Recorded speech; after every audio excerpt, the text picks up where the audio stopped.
Perpecahan ini tidak muncul begitu saja, biasanya disebabkan oleh perbedaan kepentingan, konflik sosial, dan politik, ketidakadilan pembangunan, serta pengaruh ideologi asing. Jika kondisi ini tidak ditangani dengan baik, dampaknya bisa meluas dan mengganggu stabilitas nasional. Integrasi bangsa dibagi menjadi dua jenis utama, yaitu ancaman internal dan ancaman eksternal. Ancaman internal berasal dari dalam negeri sendiri, seperti konflik sosial, gerakan separatis, atau ketidakpuasan terhadap kebijakan pemerintah. Sedangkan ancaman eksternal berasal dari luar negeri, misalnya tekanan politik atau propaganda internasional. Keduanya bisa saling berkaitan dan memperburuk kondisi jika tidak ditangani secara internal.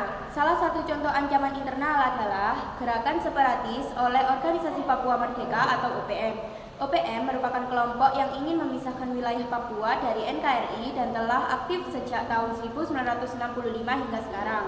Gerakan ini menjadi ancaman karena berpotensi memecah persatuan bangsa serta menimbulkan konflik berkepanjangan. Ancaman internal seperti ini tidak terjadi secara tiba-tiba. Ada beberapa faktor penyebabnya, antara lain ketidakpuasan terhadap hasil pada tahun 1969, ketimpangan pembangunan antara Papua dan daerah lain, kesenjangan ekonomi dan sosial, isu pelanggaran hak asasi manusia, dukungan atau pengaruh dari pihak luar. Faktor-faktor ini menimbulkan rasa ketidakadilan yang kemudian berkembang menjadi konflik. Proses disintegrasi biasanya berlangsung secara bertahap, dimulai dari pembentukan kelompok separatis, kemudian penyebaran propaganda anti-NKRI, munculnya aksi kekerasan terhadap aparat atau masyarakat, hingga pengangkatan isu tersebut ke forum internasional. Artinya, disintegrasi adalah proses yang berkembang jika tidak segera diatasi. Selain ancaman dari dalam negeri, Indonesia juga menghadapi ancaman eksternal. Ancaman ini muncul dalam bentuk tekanan dan propaganda internasional, terutama terkait isu Papua dan hak asasi manusia.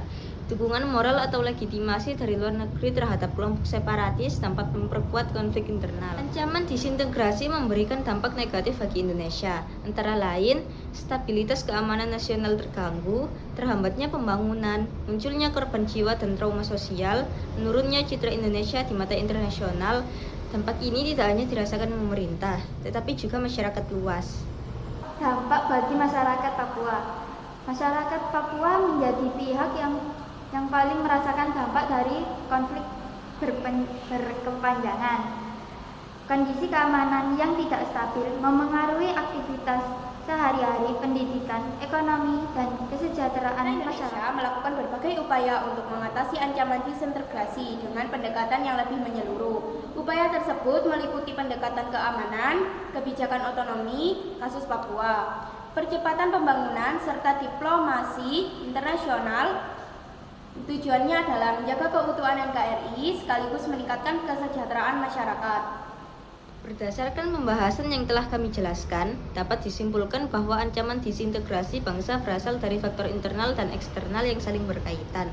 Ancaman internal seperti gerakan separatis muncul karena ketimpangan pembangunan, ketidakpuasan kebijakan, serta konflik sosial dan politik. Sementara itu, ancaman eksternal berupa tekanan dan propaganda internasional dapat memperkuat konflik yang sudah ada. Dampaknya tidak hanya mengganggu stabilitas nasional, tetapi juga berdampak langsung pada masyarakat, khususnya di daerah konflik. Oleh karena itu, dibutuhkan peran aktif pemerintah dan seluruh masyarakat untuk menjaga persatuan dan keutuhan Negara Kesatuan Republik Indonesia.